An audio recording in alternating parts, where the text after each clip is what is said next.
like you say, you have to have your back up against the wall sometimes. I believe the true measure of us comes out when our back's against the wall. And then you got to figure things out from there. It's really important. You see what you're made of. Hey everybody, it's Red Taylor here, and I've got a big old favor to ask of you. If you would, go down and subscribe to the YouTube channel, and also please share this episode with someone that you care about. Man, that would mean the absolute world to me. You never know, it could mean the world to them as well. So thanks a million, and please enjoy the show. Hey everybody, it's Red Taylor with another great episode of Red Hot Read, and boy do I have an interesting guest for you guys today. A little bit outside the scope of the norm, but hey, that's what we're all about here, is creating content that brings you extraordinary value in a lot of different facets and areas of the scope of our lives. So with more than 15 years, let's just get into it and kind of introduce this guy. You're going to love it. With more than 15 years of high-level public speaking experience, Ralph is known as the Continental Drifter. He's become a revered voice in the travel industry worldwide. For more than 14 years, he's been a regular speaker at the Travel and Adventure Show across the United States and has shared his expertise on global stages in Spain, Ireland, Sweden, Israel, and Egypt as well. He's known as the Continental Drifter, which is, as he says, the alter ego of Ralph Velasco. He's a master of the art of travel as well as photography. And as a professional traveler and a photographer and a veteran tour organizer, Ralph has been captivating audiences since 2008 with his 5-star rated international tours and insightful travel and photography wisdom. He's an author of multiple books. He is a world-renowned speaker. He's got a podcast. He's a podcast guest, a really solid YouTube channel, and just an overall interesting guy. We are grateful and excited to have him on the Red Hot Read Show. Ralph, welcome. Thank you so much. Thanks for having me, Red. Yeah. Appreciate you being here. So let's go back to the beginning. I want to get right into it. You know, I looked at a little bit of your bio and researched you earlier today. You're out of Chicago, but man, that's obviously just a starting point. I saw where it seems like you had a transformational event that happened in your life that kicked this journey off for you. Okay. I think I saw somewhere where you were a rookie financial advisor and maybe barely survived the 2008 stock market crash. And from that point, you decided to follow your calling. So take us back and let everybody know a little bit about how all this got started. Sure. So yeah, back in 2008, September, we all know we had the financial crisis. I was a rookie financial advisor, just eking out a living, not enjoying that industry at all. I do love investments and finance, but not just being sort of a stock jockey, which is pretty much what I was back then. And so about 2005 or 6, I had started to, at night and on weekends, teach at the local community colleges. And I was living in Southern California at the time, Corona del Mar. So Saddleback College, Santa Ana College. I was teaching at the University of California Irvine Extension Program. And I was teaching how to develop your photographic eye with these new digital cameras that were relatively new back then. And so I was building a bit of a following. I was doing local one-on-ones with people to teach them how to use their new digital devices. I started some walking tours, half-day tours, weekend trips out to Joshua Tree National Park, Death Valley. Then I started bringing some groups back to Chicago, where I'm from, and just to get a free trip. And so it was growing little by little, but then the financial crisis hit, and that was the kick in the pants that I needed to just stop that and go full bore into this. So I burned all the bridges and I said, come hell or high water, I'm going to make this happen. And so here we are 16 years later. I've done over 120 international multi-week trips with groups and countless other tours here in the U.S. But yeah, over 1,200 clients, all 5-star reviews. So it's going really well. Yeah, unreal. Isn't it kind of interesting for our younger audience members that don't really have the experience to understand how life rolls? But sometimes we have these transformational events in life, and it presents opportunities to us where, you know, I think most often we have to have courage. We have to, you know, dive deep inside of us and find the courage to chase whatever that desire and dream is that we have in our heart. You probably never knew that you had this desire and dream until all of these things manifested in themselves. I mean, you're a financial advisor, a stock trader, and you're hustling, you're making more money trying to, teaching on the side. Heck, I got one of my videographers here just told me he thought he wanted to be a financial advisor when he grows up. I'm like, bro, I don't know, man. That's a dog eat dog world out there. Only the top, 1% of 1% truly make it. How did you actually find the courage to chase this? Was it because you had already experienced some organic growth with the half-day tours and whatnot, or was it you just said, heck with it, this is who I am now? Yeah, it's a great question. I knew that I was just hating my regular day job, and that I really enjoyed doing this. And like you say, you have to have your back up against the wall sometimes. And it's really important that you see what you're made of, and Yep. you've got to just make a decision at some point that I'm going to pursue this thing come hell or high water, and I'm going to make it happen no matter what. And that's what I did. And that's probably the first time in my life that I really felt that way about something, because Mm. I'd always wanted to figure out a way to make a living from travel and photography. But before the digital age, before the internet, digital cameras, social media, I always say that was about as likely as my becoming a rock star. Hey everybody, Red Taylor here, and I wanted to remind you that if at any time you're interested in shopping your health insurance or life insurance rates, my team of experts work for my viewers for free. So reach out to us, click the link in the description at redtailorinsurance.com, and we'll go to work. We'll see if we can save you a ton of money and upgrade your benefits. If we can't, we're going to tell you, hey, stay right where you are. What you have is working, and we're happy for you. If things ever change, let us know. So reach out. We're happy to help. Enjoy the show. And so this perfect storm came together, where we had the internet, we had digital photography, we had social media to be able to build our followings and audiences. And so everything kind of came together, and I guess I saw that opportunity early on. And so as one of the earlier movers in that business back in 2005, 6. And, like I say, here we are. And I just stuck with it. You just got to stick with things sometimes. Yeah. Yeah.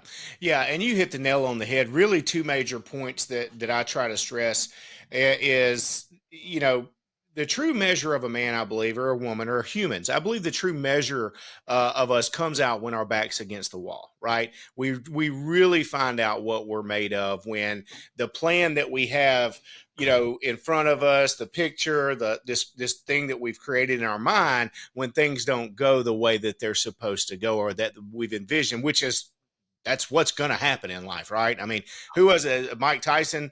Mike Tyson said it the best. Hey, everything's fine and dandy, and everybody's always got a great plan until somebody punches yourself in the mouth, right? Exactly. And then you got to figure things out from there. And then the second thing, and I would encourage anyone, put yourself in stressful positions, right? Because the easy road, the path that we lay out for ourselves, it's going to change anyway. Okay. Things aren't going to work out the way that we had planned them to work out. And so the earlier that we're able to stress ourselves and get ourselves in uncomfortable positions, get outside our comfort zone, and maybe chase something that we really desire, is going to give us an opportunity to be successful. And I believe even more importantly, Ralph, you hit it on the head when you said, just don't give up. Okay. that's the game, right? I mean, that's the whole game. The game of life, the game of business, really and truly the game of relationships is to keep going. And to make a commitment to yourself that you're just going to go one more day. Ed Milet has a book called Max Out, and in the Max Out book, he tells a story about his father, who was an alcoholic growing up in his life. I don't know if you know who Ed Milet is, but he's an amazing speaker. I mean, he's just a highly successful human being. I think he's got the number one self-improvement, personal development podcast in the world. Okay. And, he tells a story about his dad, when his dad got sober, and I think he was a little, young boy or whatever. And he goes to his dad, he says, "Dad, are you going to be this way forever?" And his dad looks at him and says, "I don't know, Eddie." He said, "I just know that I'm going to be this way one more day."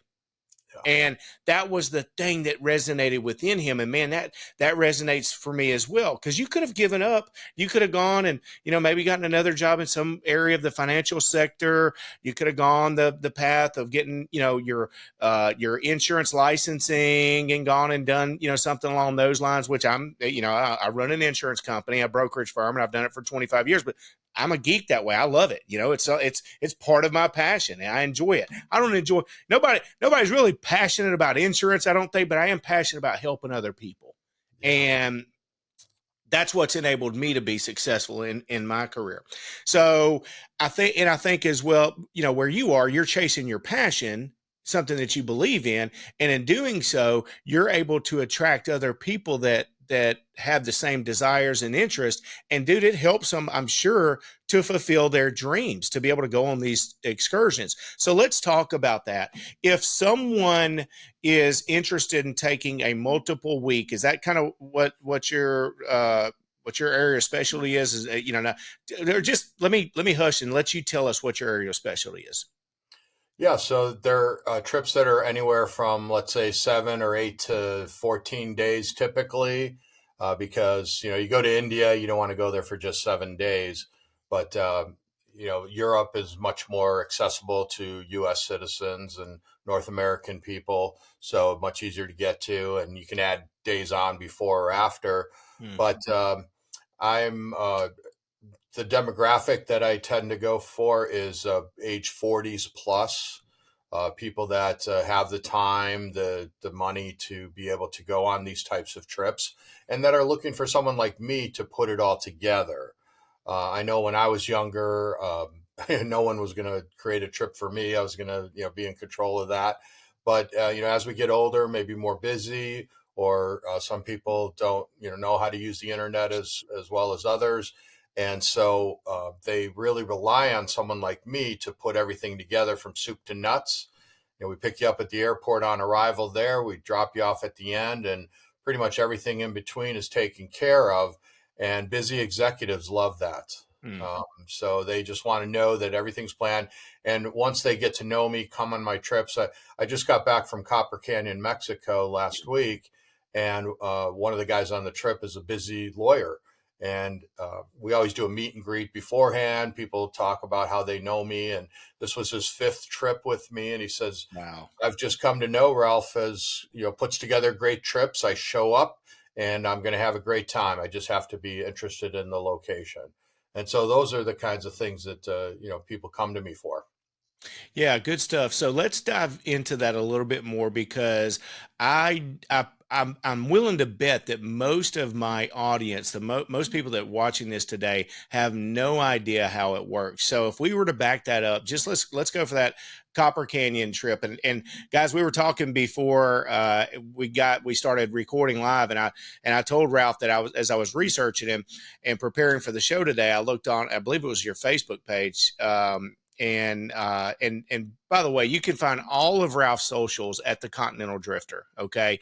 And he's got really, really good content, really dynamic stuff out there, and he's just giving it away for free. So I would recommend for everybody to go follow this guy and get plugged in if you're interested in traveling at these really cool places throughout the world. So Copper Canyon, what I saw on there, which what really struck me, was how the lightning strikes, and he basically said that almost every afternoon you can bet on it. So, in the mountain areas, he says deeper than the Grand Canyon. So because I want to hear you kind of explain. Let's just dial in on this one trip for a moment, and how start A to Z. How do I and my wife, if we want to go to Copper Canyon with Ralph Velasco, the Continental Drifter, how do we do it? What does it look like? Yeah, so on my website at continentaldrifter.co, people can go and get the basic information about the trip. You can see everything there from a daily itinerary to pictures and explanations of everything. And if it's a trip that interests you, you can reach out to me, email me for more information, Ralph at continentaldrifter.co. But otherwise, you can just hit the register button and register right then and there. But again, I do a lot of pre-trip planning. I have a Facebook group. I've got a WhatsApp group so that people begin to get to know each other before the trip happens. So oftentimes there's strangers like you and your wife, and then a couple other couples or singles. But I'm telling you, every one of my trips is the best. We've got for some reason, I like to think it's in part me, but I've attracted just a wonderful audience that Yeah. loves to come on these trips, and we're more friends than clients, and so it's really wonderful. So people get to know each other from different trips. Like this guy that's been on 5 trips, he knows people from 5 other trips. I've got one of my clients that's been on 25 of my trips. Wow. And so he knows almost everyone on all Yeah. my trips. Yeah. So it's important for me to continue appealing to those people. Someone that's been on that many trips has probably been on all my trips. And so I've been constantly creating new trips, but that gets expensive and time consuming. I've already got 30 itineraries. So I'm starting to, be more selective of the new trips that I'm creating. But yeah, and then on the trip, people have about an average of half day scheduled activity. So we might have a morning activity, a breakfast, morning activity, ends up with lunch, and then afternoon and dinner free. So about half day scheduled, half day free time. So that attracts a certain type of traveler too, someone that doesn't need to be told what to do or have a schedule Yeah. 24 hours a day. And so those people tend to be more open to filling their free time. They might want to go pursue other activities. They don't always want to be with the group. Or they might just want to sit by the pool or go have a coffee, which is more and more what I'm enjoying, is being a much slower and more intentional traveler. The actual vacation side of it. Exactly. Yeah, yeah.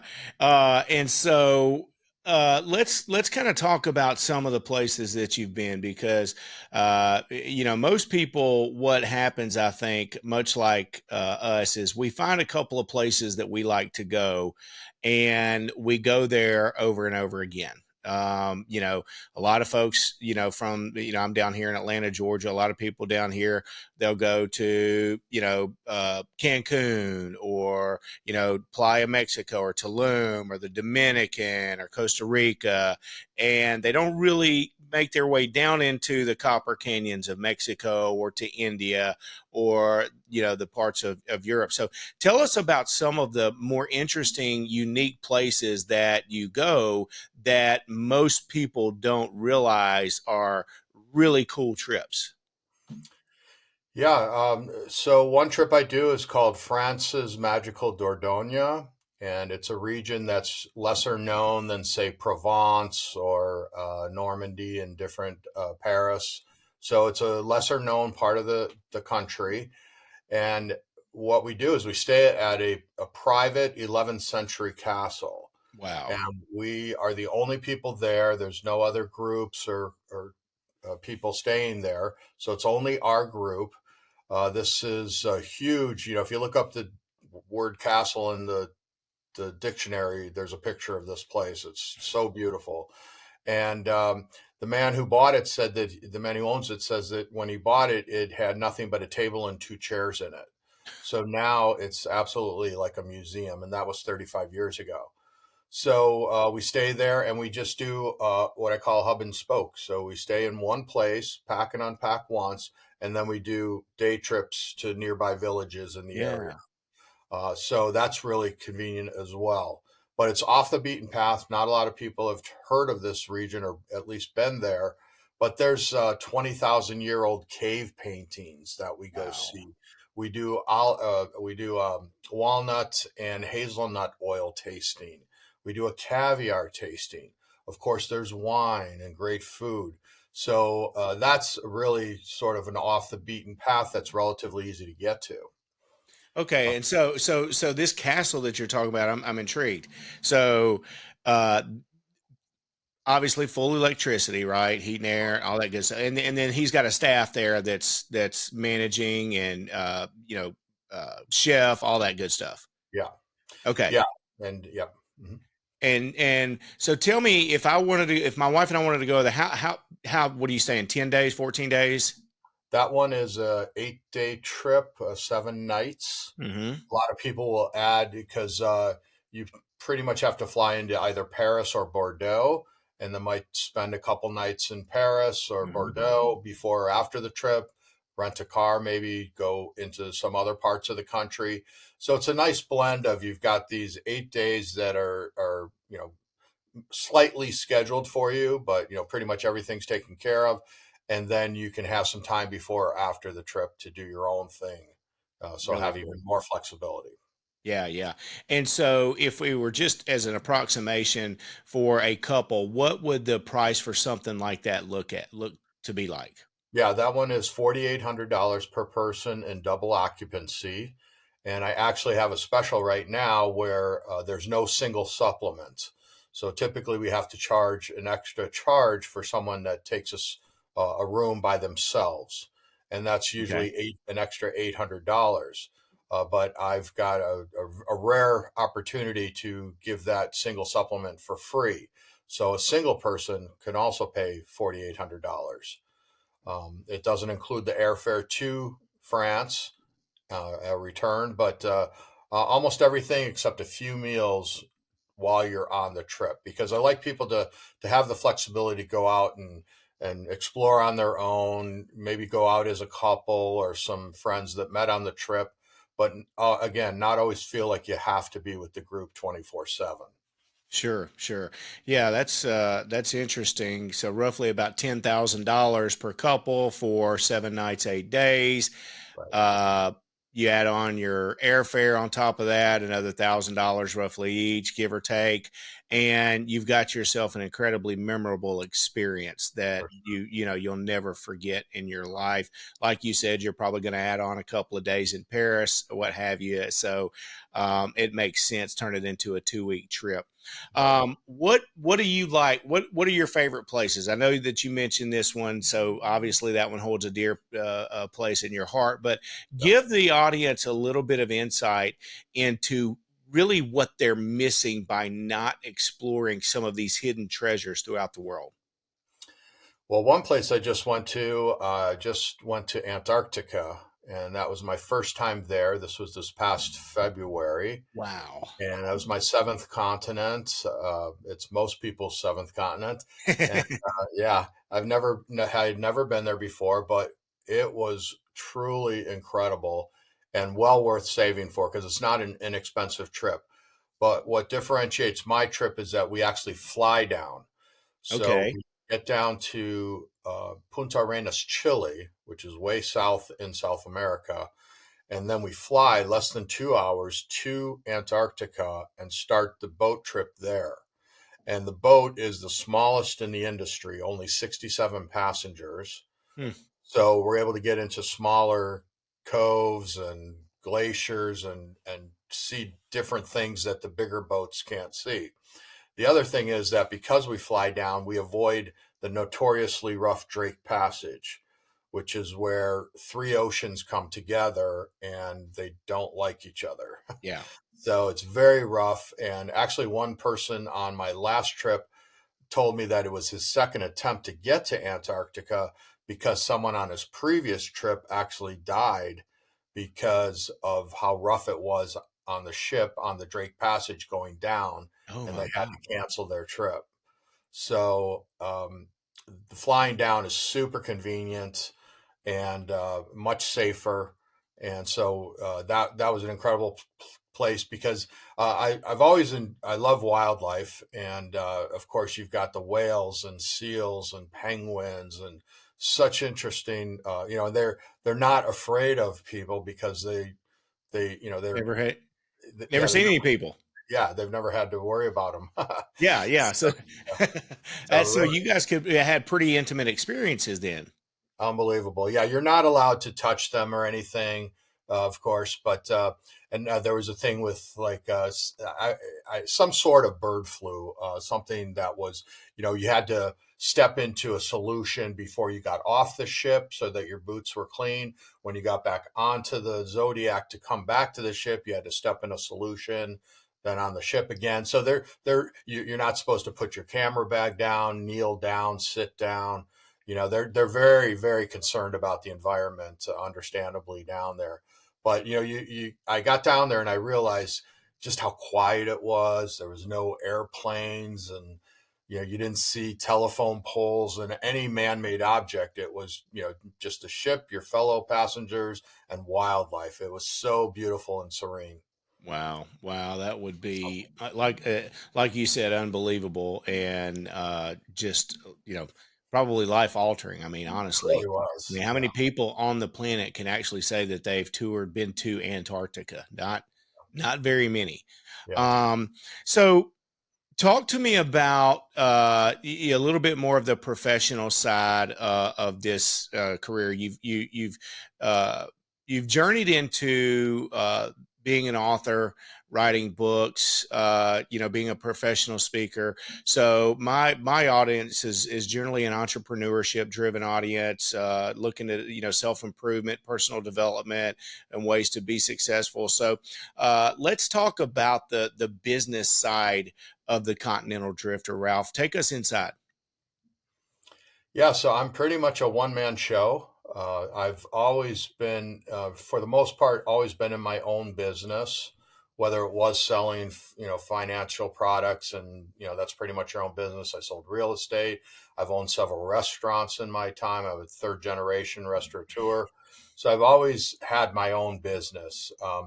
I've got a master's in international business administration from a school in Mexico City, but these aren't things that you have to have. And I don't even know how much that MIBA really helped me, other than working with currencies and stuff. However, I do have local tour operators in the destination that are helping me put together the fine details of every trip. Hmm. Uh, I have this one story that I tell called "The Pain in Spain." When early on I wanted to create my own trip, I want to skip the middleman and create my own trip from soup to nuts to Spain. And it was going to be to 4 different cities.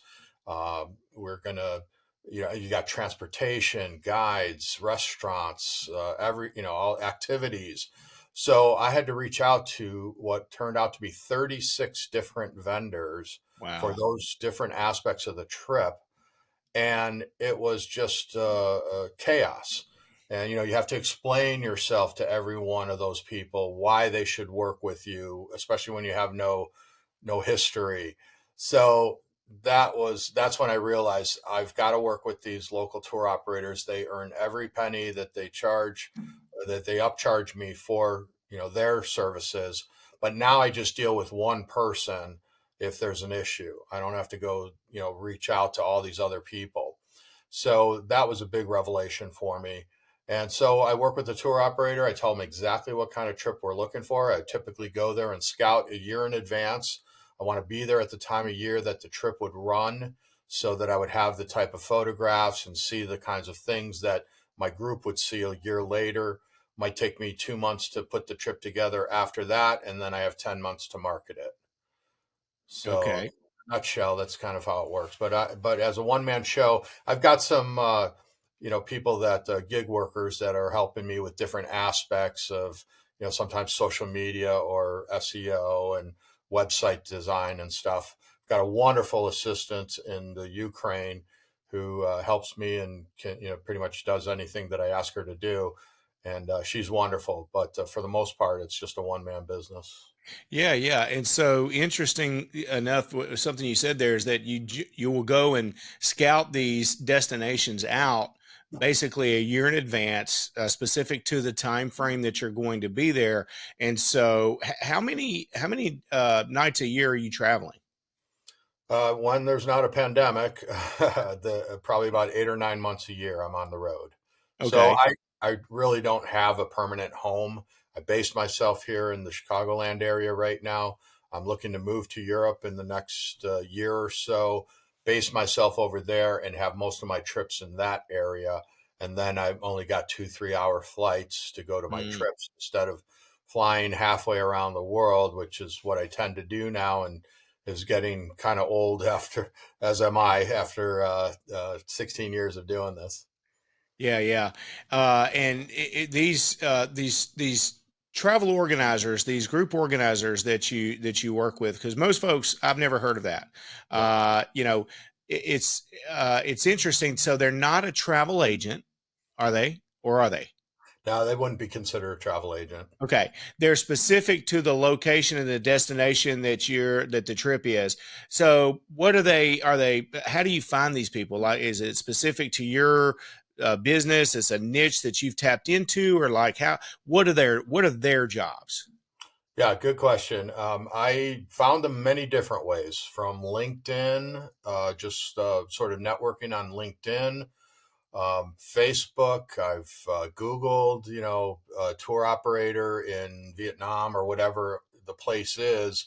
But I call them tour operators. They're also DMCs or destination management companies. Hmm. And there's different terms for that. So they're a person that's in the destination. They specialize in the place. They have all the contacts at the hotels, guides, activities. They know the culture, the language, of course, because it's important to, if I say, yeah, I'd like to run this trip the early couple weeks of December, and they say, well, that's convention season, or there's a holiday, or there's, something that I would never have known about Right. that would make the prices go up, or, no availability. So they play a very important role to what I do. But I learned early on that when I would do these scouting trips, they would want to show me everything.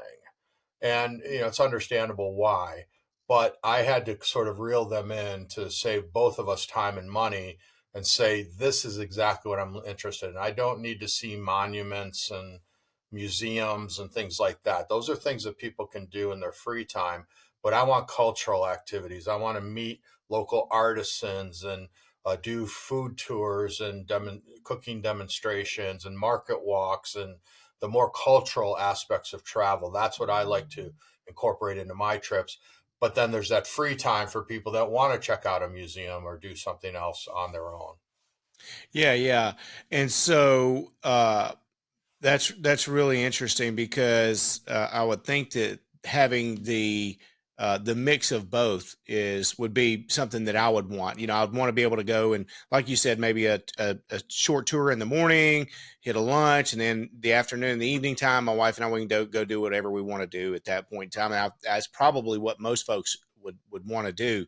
Um, if you had to make a recommendation, let's just say in America, uh, top two places to go see that you would recommend for travelers, what would those two places be? Well, might be a little self-serving, but Chicago is a fantastic city if people haven't been here. Everyone starts in New York, LA, but Chicago, right here in the middle of the country, is absolutely wonderful. Beautiful city architecture, lakefront culture, some history, at least for the U.S. Our history goes back probably 150, 200 years, really, when Europe's is 2,000 years or more. But so as far as a city, I would say Chicago, and then more natural type beauty is the national parks, Arches, Canyonlands, some of these Bryce Canyon. That's one of I lived in Southern California for 15 years, And so I've driven across country 5 times Wow. from Southern California to Chicago, and I've taken different routes every time, and I've always enjoyed, going through the national parks off season. I try to do everything either off season or on what's called shoulder season, so it's a little bit before or a little bit after the high season, when typically the kids are out of school during the high summer months. The weather's hotter, things are more expensive and crowded, so I like to go on that off shoulder season. And so you could, when I did it was November, the last time I drove cross country to Southern California, and we had the national parks to ourselves. Wow. Some of the most popular places to photograph. We were the only two people there, me and my buddy, and it Yeah. was fantastic. November. November, Yeah, you're saying? Okay. And then November. what would you say is the best time to go and spend a week in Chicago? Chicago, yeah, probably May or September, October. Summers can be warmer, although we've had a wonderful summer this year. It can be more crowded and, again, expensive. There's a lot of conventions in town, the concerts and things that are a lot of attractions that, of course, make those hotel prices go way up. So, again, that shoulder season, spring and fall, fantastic. Yeah, good stuff. Good stuff. So, if someone in the audience if this has piqued their interest, and two things I want to know is if they want to become the next Continental Drifter, and they want to chase this passion, this dream of traveling the world, designing trips, multi-week trips throughout the world, and get paid for it. How do they start? What do they do? Yeah, so about 7, 8 years ago, I created an online course called Tour Organizer Training, because I get a lot of people that ask me, "Boy, I'd love to do what you do," because it can be a very sort of glamorous type of business. Although people think I'm on vacation all the time, and that's not the case. I just have the most incredible office in the world. But when I'm with a group, I'm working, and I'm trying to be sure that everyone's getting what they need and what they paid for. And so I'm not on vacation, but I'm in a pretty cool place when I do it. So I'm not complaining. No one's going to feel sorry for me, but it is work. So I created this course, but I took it down because COVID hit, and we all know what happened with that. But I now am doing some consulting for a company called Guest Focus, and so people that are looking to create new tour companies would come to Guest Focus, and then I am a sort of a teacher or mentor there, and work with someone that's building their business, giving them advice, telling them how it happened to me. And my course is included in that Guest Focus. So that's a way to learn more formally, and really, I learned this all just by rote, just by making mistakes. There was no courses, no one trained me. I had no mentor. I just built the kind of business that I thought I should build, and it ended up working out. But man, would I have saved a lot of time and a ton of money in mistakes had I had this kind of a program where I could fast track it and really hit the ground running. Yeah, yeah, amen, brother. I believe, and that's one of the reasons I'm doing this show, man. Is just the just the vast range of guests and topics that we're able to talk about on this show, and most folks are we have so much in common because we want to give our information away. We want to help the next guy coming along. We want to create value and just add value to a society that absolutely is in dire need of it. And I've often, and I heard Alex Hermosi say this quite a while ago, but it just resonated with me so much that what if some of the giants in the investing world, like Warren Buffett, like Elon Musk, like Jeff Bezos, had kept a daily journal, or had they done a podcast, dictating their journey, okay, and just tell how many mistakes could the next generation, how many mistakes could I have not made, because we're all making mistakes and just learning from them. And like I said earlier, the game is to just keep going, to just get back up and go one more day.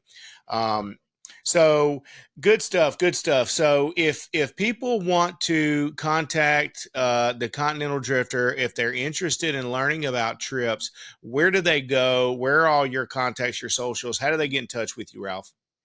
Sure. So continentaldrifter.co is my official website. It's the hub for pretty much everything. You could find my YouTube channel there, or youtube.com/Continental Drifter. I'm on most of the social medias at Ralph Velasco, and Facebook is /The Continental Drifter. And but on my website, you can also find all my trips, all the information about my trips. You can see my blog, where I've weekly put up a blog post about different locations, travel tips, photography tips. And I've got links to my podcast that I used to run a podcast. I don't have one now, but I've been on dozens. And so all the links to those are there. But everything is at continentaldrifter.co.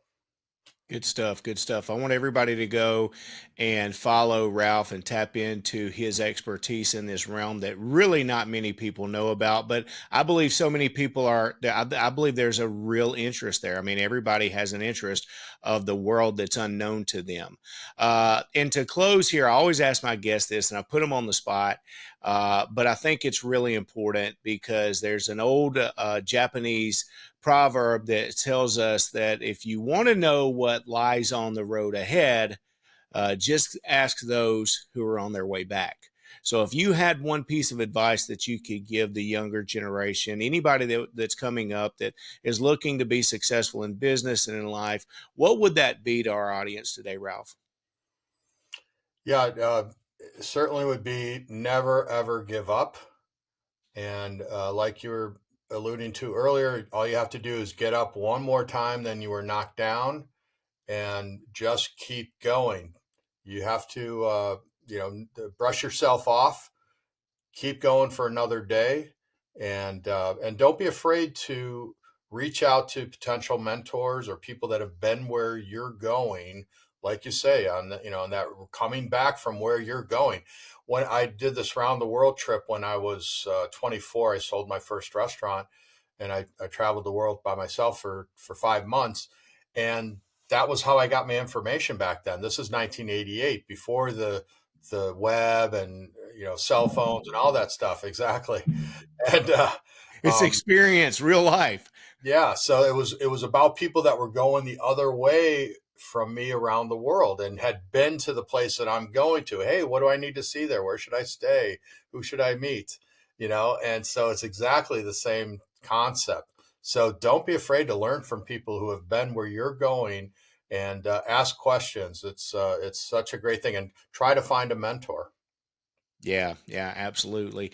Mentors are key, and that's something that in this stage of my life that has become really important to me, both on both sides of it. Mentoring those that are around me, and just giving back the blessings that I've been able to, the wisdom from my screw ups, because and all my mistakes, that to try to help them to not make the same, and then looking up to those that are available, that I can get mentorship from as well. So valuable. Well, brother, listen, man, I wish you all the success. I really appreciate you being willing to take time out of your busy schedule to just add to our audience today. And hopefully you'll come back soon and we can do it all over again, Ralph. I would love it. Thanks so much for having me on, Red. I appreciate it. Awesome, brother. Thanks. Have a great one. Take care.